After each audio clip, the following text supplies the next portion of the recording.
Holmes, about Caitlin. Yes? She has grown up, hasn't she? Don't you think it's time to tell her? To tell her what, Watson? Well, about her father. Never. Absolutely never. Do you hear me? Holmes, you were responsible for the death of her father. You owe her the truth. She is old enough now. I would lose her. Can't you see that? She must never know, Watson. Is that clear? Holmes. It won't and can't happen.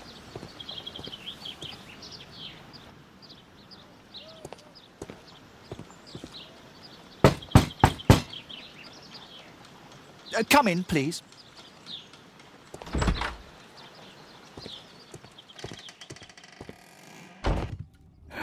Good day, gentlemen. Welcome to my home. How may I help you? Good day to you, Lord Marsh. My name is Sherlock Holmes, and this is my friend and colleague, Dr. Watson.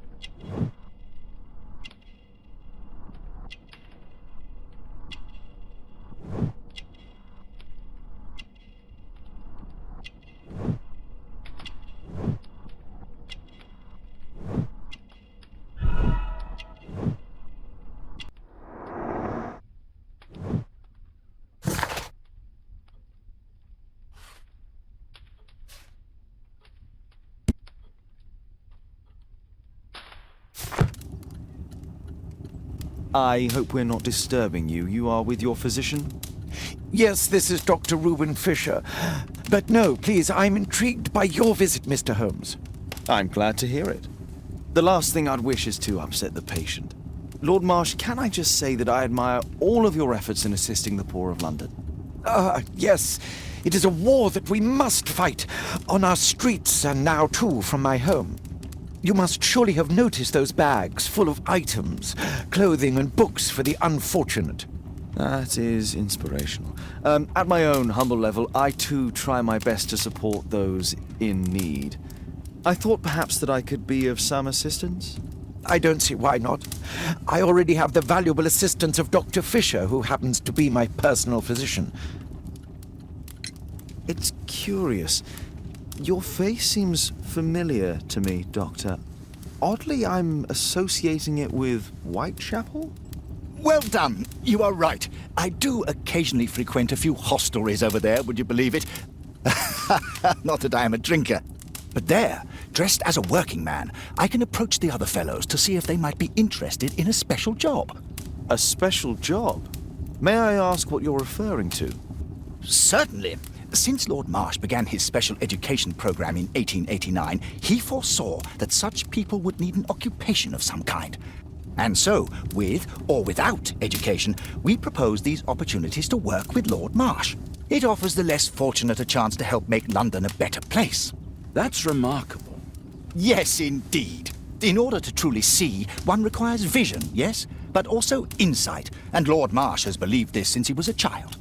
Oh, Dr. Fisher makes it all sound so romantic. Let's close this topic.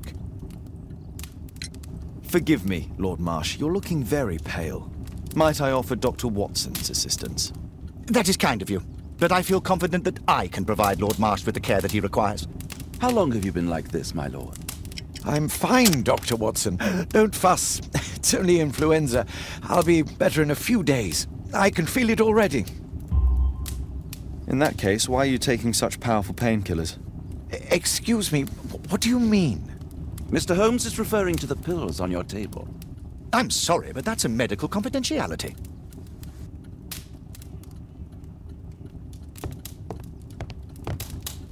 Lord Marsh even helps hospitals. A provision dealing with the paupers of Whitechapel.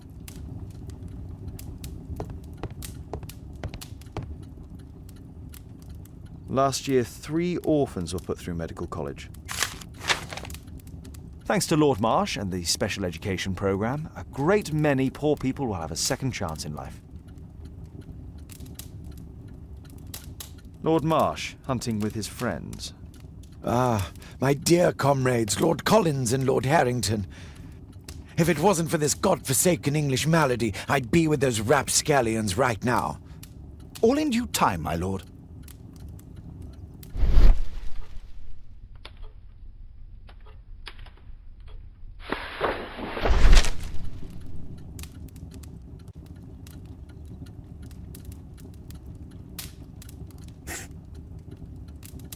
John Strobridge. I've seen this name before. It was on a missing persons poster. I can't quite work it out. Do you have any idea as to the number of people who might owe you their lives? Oh, don't embarrass me, Mr. Holmes. But indeed, these people have become like a family to me. That would be a fairly large family, I imagine.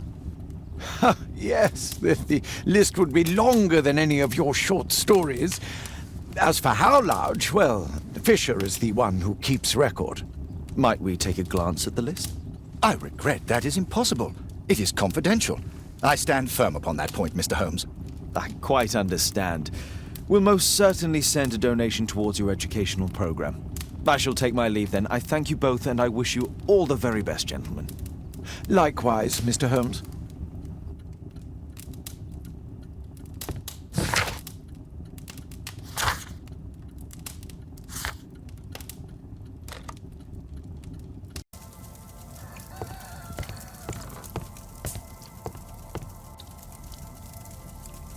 Mr. Holmes, do you have any news about my father? Tom, not so fast. I wanted to ask you if you remember your father mentioning anything about a special education program. An education program? No, he only talked about a special job. What's this box, Tom? Oh yeah, I just found it, Mr. Holmes. It was ever so well hidden. I've no idea why. Well done, my boy. It could prove very helpful.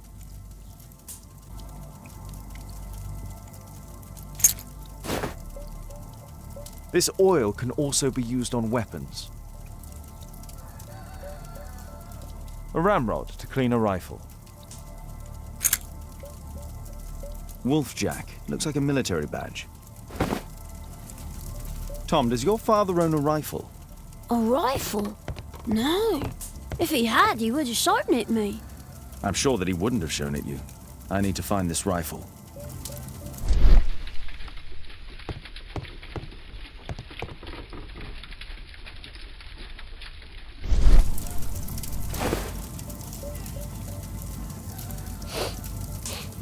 This scrap of cloth was used to oil a firearm.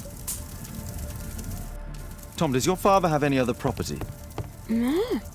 Well, at least I don't think so. I have to take Toby. He'll take a sniff of the oil, and we'll find that rifle.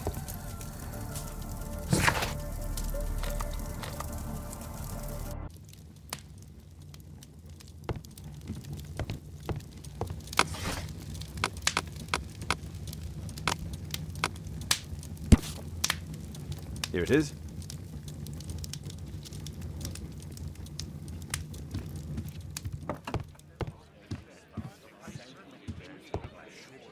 Come on, Toby. It's time for you to earn your keep.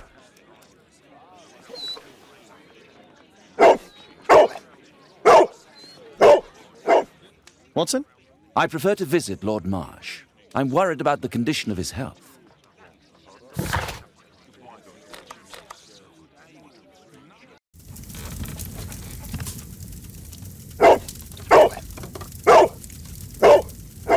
Search, Toby, search.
Tom's photograph. Let's try to get inside.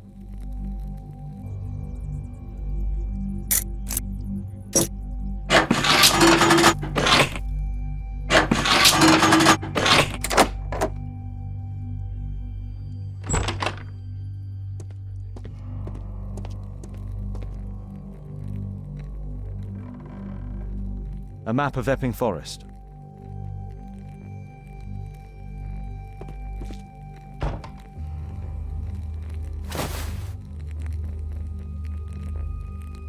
This case must have been full of cartridges.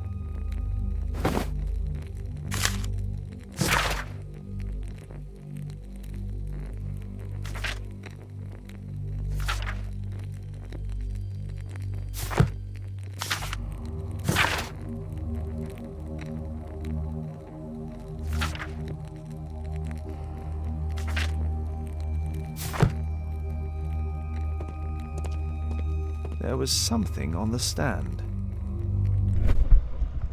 There was a rifle here. George Hurst took it with him.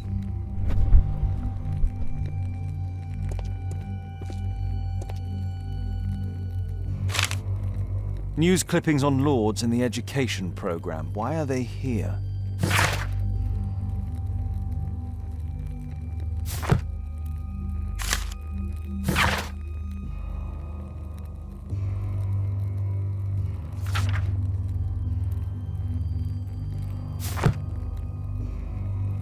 Let's compare this list with the evidence that we found earlier.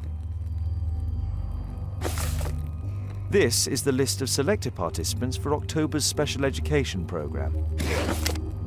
According to this poster, John Strobridge is missing. Let's compare them with people from Hearst documents.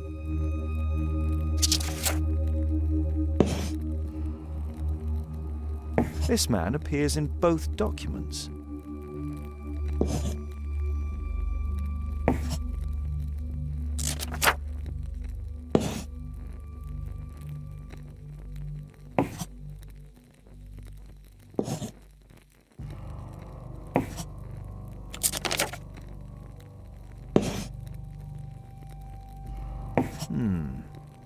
All the people in Marsh's document are marked and dated in George Hurst's files.